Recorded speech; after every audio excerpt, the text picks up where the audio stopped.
I could possibly do that. Ladies and gentlemen, good morning and thank you all for being here today. Empty car parks cannot be the outcome that paid parking was projected to have. Yet we are seeing significant angst in our community and clear negative impacts throughout Balboa Park. My name is Peter Comiskey, and I represent the Balboa Park Cultural Partnership, a collective of cultural, scientific, and education organisations, in addition to history, amazing history, that serve millions of San Diegans and visitors each year. We're here today to request that the City Council formally reconsider the paid parking program at Balboa Park as soon as possible. It was encouraging to hear the Mayor say in a radio interview last night that he would review information and data to ensure the program is delivering on its goals. This is that moment. Not in 6 months, not in a year, but now, when the problems are clear and before the negative impacts become permanent. Some people ask why the Cultural Partnership waited to this point to make a comment. Our organisations are driven by data. It might surprise some. The drama and the paid parking formally started just over a week ago. That data is now in. It's irrefutable, and the impact is clear. Today, we're prepared to share some of that information with you. The Cultural Partnership has issued a letter to the Mayor and City Council outlining the impacts of our institutions experiencing after just the first couple of weeks of implementation. We felt it was important to do this publicly because the data, the public feedback, and the lived experiences of our institutions are all telling the same story.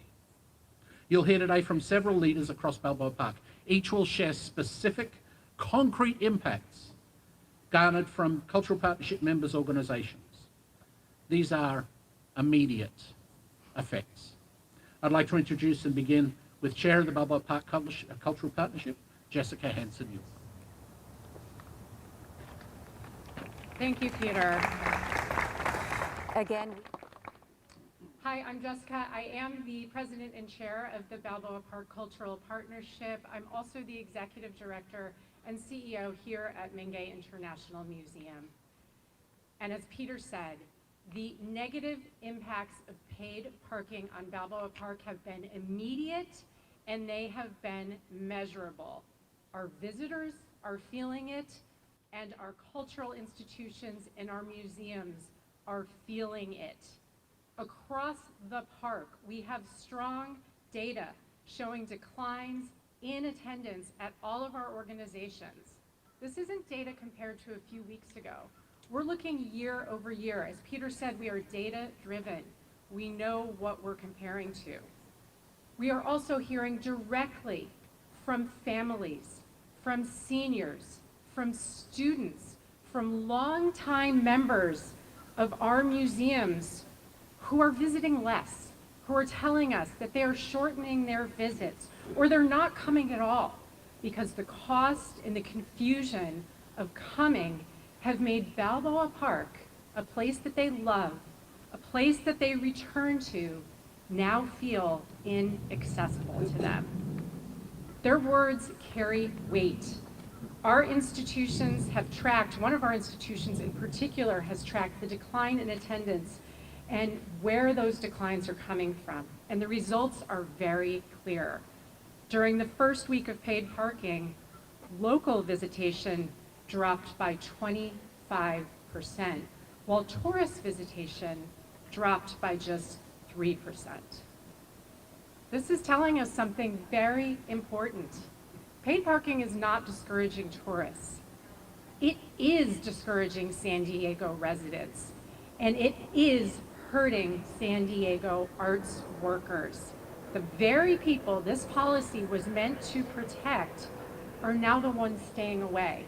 Surely that was not the intended outcome.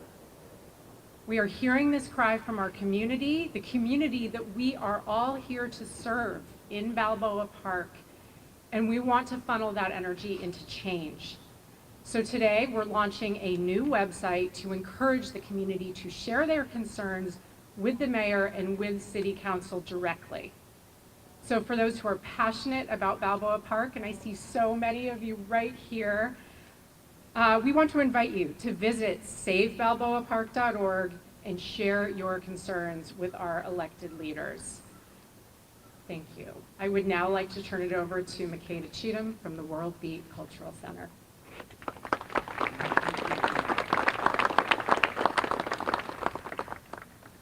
Well, I'm Makeda Cheatham from the World Beat Cultural Center, and along with Centro Cultural de la Raza, we put on festivals. We bring people of color into the park, and I'm glad that Martin Luther King Day was a free day. I was really freaking out.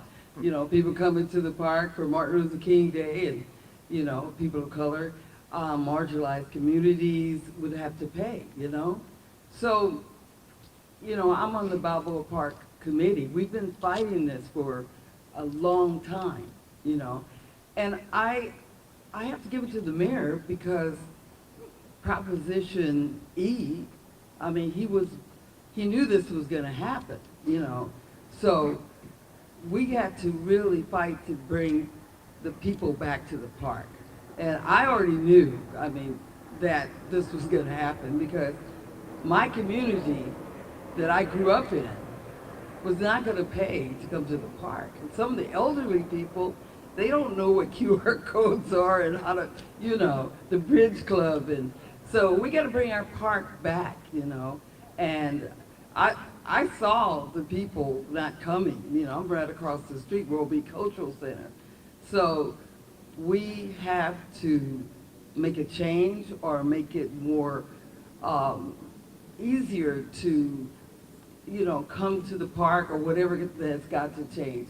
So thank you for coming out, everybody, and please, you know, fight with us and go to savebalboapark.org. I'm going to turn it over to one of my colleagues, Judy, from the Natural History Museum. Thank you. Thank you, Makeda. As she said, I'm Judy Gradwell, President and CEO at the San Diego Natural History Museum. Not since the pandemic have we been this concerned about attendance in the park and our ability to meet our mission. Since paid parking was implemented, we've seen an immediate and significant decline in attendance, 20 to 30% when compared to the same time last year. On Free Tuesday, we were down 25% compared to Free Tuesday in January 25. This is the lowest Free Tuesday attendance we've seen in a decade. This trend continued through the weekend, and we're not alone. If this trend continues, many cultural institutions will have no choice but to cut their own programming, exhibits, education, and even staff. Despite the best intentions, paid parking is limiting access to the park and the museums within it. It is limiting our ability to meet our educational mission. 40% of our guests at the Natural History Museum receive free admission. And these are through a variety of programs, and these programs are no longer free. We are a long walk from the nearest shuttle stop. Sometimes these walks are in the dark, which adds security concerns to all the travel from the free parking. Even those who can afford to pay for parking are staying away. We're hearing that paid parking is impacting their intention to visit and to renew their memberships. We understand the need for the city to balance its budget, but paid parking is simply shifting the financial burden onto the nonprofits themselves, as many organizations like ours need to subsidize parking for staff and volunteers while facing declining revenues. This is happening while buildings are already shouldering what should be city costs to maintain our buildings. Not only is it unlikely that the city will meet its own revenue goals for this program, but neither will the museums and neither will the people who love Balboa Park. Nobody wins here. Thank you for coming out today. I hope you will support the reconsideration effort. And our next speaker is Michael Warburton, Executive Director of the San Diego Model Railroad Museum.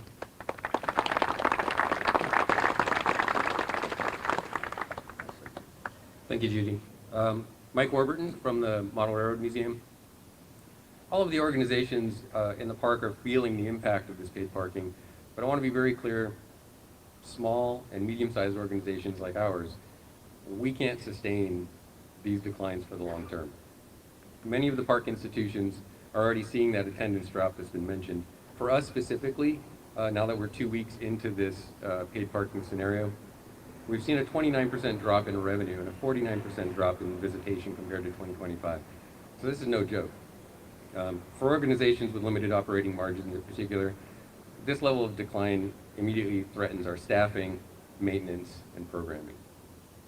Our museum, like many others in the park, offer free and low-cost programs for children, families, school groups, including the free access monthly as called out by our lease.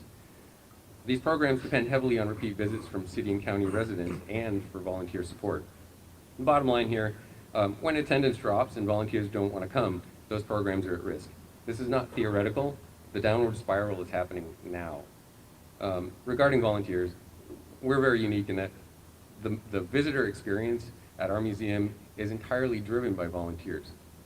These mostly senior folks bring trains and tools and everything they need to create that experience for people every day, and it's been a challenge. I had a conversation with a gentleman this morning who has a handicap placard, and he said, Mike, the 3 spots, handicap spots behind our museum are taken up, and I don't know where to park. And he's not allowed, according to the current policy, to park in any other spots with that handicap placard. So I'm going to lose this guy as a volunteer.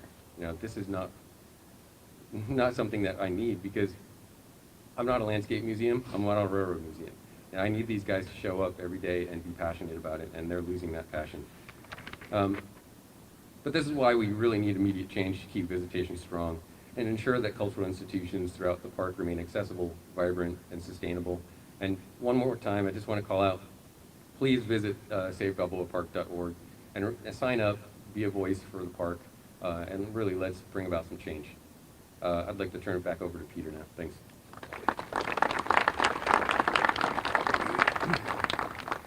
I'm listening to all these stories, and I know over the next couple of days, I'll predominantly be the one asked to echo 40%, 20%, 18%.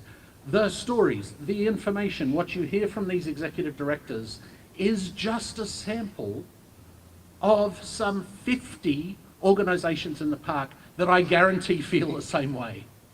So I'd like to do 2 things for you today. The first, I'm going to land all the other organisations in it as well.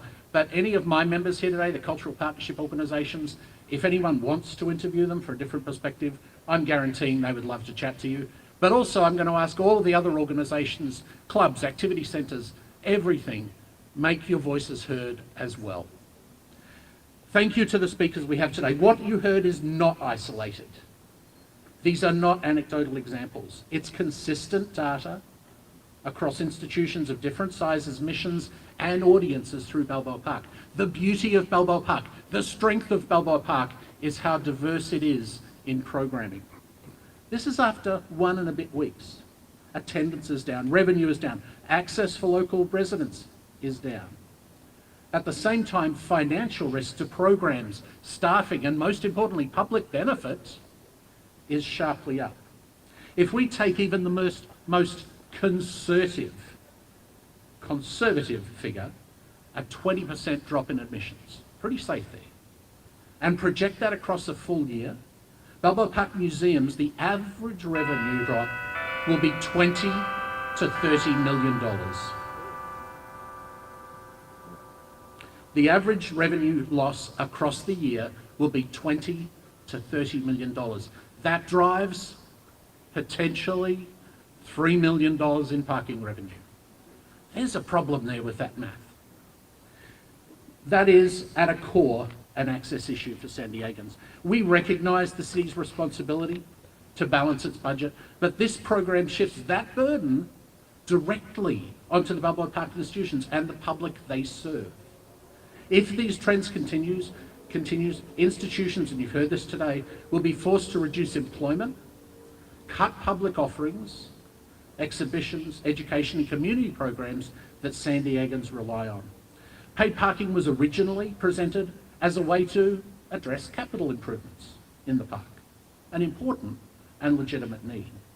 It's now evolved into a mechanism to backfill operating budgets. We should be clear and honest. Paid parking does not bring new money into Balboa Park. It simply substitutes for the general fund. Balboa Park is one of San Diego's most important shared civic assets.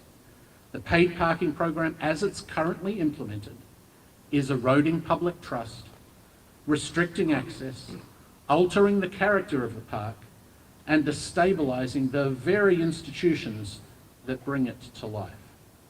We respectfully but urgently ask the City Council to reconsider its vote. We stand ready to work collaboratively with anyone from the city on solutions that address funding needs without compromising equity, access, or the long-term viability of Balboa Park and its organisations. Mike referenced a downward spiral.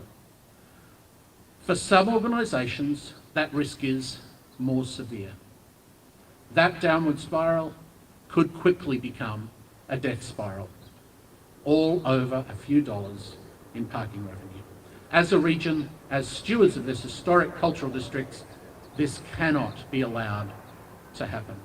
Please visit savebalboapark.org. To the media, we have a number of directors here who are available to speak with you. Make sure Christine knows that you're here and she can make that happen. Peter, can I ask you a question? Absolutely. The mayor has said that he's not going to budge, that not enough time has passed to allow the process to play out. So what do you say to that? Excuse me. I think the data that we have in right now is crystal clear, and if we allow more time to pass, that's not going to improve. I think a clever strategy moving forward would be to recognise dire impacts and to act quickly rather than delay. And if the mayor keeps saying no? Well, ultimately, this is a council decision regardless. We encourage every single council member to take a look at the vote they made. They're the ones who'll be doing the reconsideration that we're asking for. Today, we're asking those council members to reconsider their vote. Okay, Peter, Shane Harris has drafted and sent to Whitburn an ordinance to repeal paid parking in Balboa Park. You're here today essentially verifiably complaining about the situation, but will you support an ordinance to repeal paid parking in Balboa Park? I think the easiest answer is we're a membership-based organisation. We had a special board meeting this morning. This is what we discussed this morning. As other opportunities become clear, we will be looking to support things that deliver access, equity, etc., etc., etc. We will have to identify that ordinance Why and see. didn't you discuss that today? Because we haven't read it. So, I mean, Shane emailed me this morning, and I'm happy to take that to my next board meeting. Have you considered things? Have you considered any structure like the Central Park Conservancy, a public-private partnership that would take management away from the city and steward this place the way the city can? The reality is, I would suggest, that this immediate concern is not about the structure that you might allude to. I think our community should and can have that larger discussion. I don't want to configure it with this paid parking exercise. Use the word reconsider. Why not repeal? Why not end the fees? Reconsider seems a little vague. I mean, am I just reading into it, or would you like them to repeal the fees? I want the City Council today to reconsider their vote. Which would be the vote in favor of the fees. So council can do specific things, mayor can do specific things. What council can do is set pricing for programs within the park. They need to be the ones to reconsider their vote. So you're not demanding repeal, you just want them to discuss it and potentially change it? I am, and the Cultural Partnership are seeking that paid parking no longer be an impediment to people within the park, particularly those who are in our county. Would you be satisfied with revisions to the parking policy, or do you want it eliminated completely? We are and would look forward to any discussions that succeeded in reopening the park, removing the impacts of the decreased visitation, and ensure that Balboa Park was the vibrant, exciting and accessible place that we all know it was and can be again. Well, based on your, And I'm just going to do two more guys and then I'll be available individually. Hang on. based on that comment, it appears to me what you're saying is that you're good for something short of repeal, and it sounds like you're saying if they want to charge tourists, quote unquote tourists, that would be from outside the county for parking. That's something you might be open to. I'm definitely not saying that. I think we need to look at all of these options and we need to look at the impacts. We need to look at, we are not even close. We need council right now to reconsider their vote, and then this discussion needs to occur in a way that is comprehensive of our community, because right now it's not, and more people need to be involved. The key players need to be involved, and a solution that returns Balboa Park to where it was just a couple of months ago is what we desperately need. Last one. One of the speakers said that residents have been impacted more than tourists. What data did you use to come to that conclusion? I can talk to you. Yeah. The Fleet Science Centre was the source of that. All of this data we have identifiable by organisation. We don't generally give out individual organisation data, we give out group data, but in that specific case, the Fleet is one of the few organisations here that has tracked over that period. So that's Fleet Science Centre, and they identified both their local and tourist drive for the last week, compared to last year. 25%, 25% resident drop, And 3% tourists. and 3% tourist drop. Is that people coming through the doors? How is that physically tracked? People coming through the doors. People walking into the museum experience. So they might walk in and out of the doors, yes, but this is people who actually go past their point of sale or their admissions area. And that's for every single institution. That you is guys for are the drawing fleet. data from. We are drawing different data for different locations, and again, I can talk to each of you individually about this, but the data you see is, and the data in the Mayor's report, is very clearly identified as to the source of that data. So some of it is across 9 organisations, some of it in that case is just the Fleet But Science it's Centre. all tracked by people physically walking into Yes. Okay, Ladies and thank you, gentlemen, Peter. Thank you. If anybody has any additional questions, please grab me and we'll get you spokespeople. We have spokespeople who are here in addition to those who are as part of the panel. Thank you.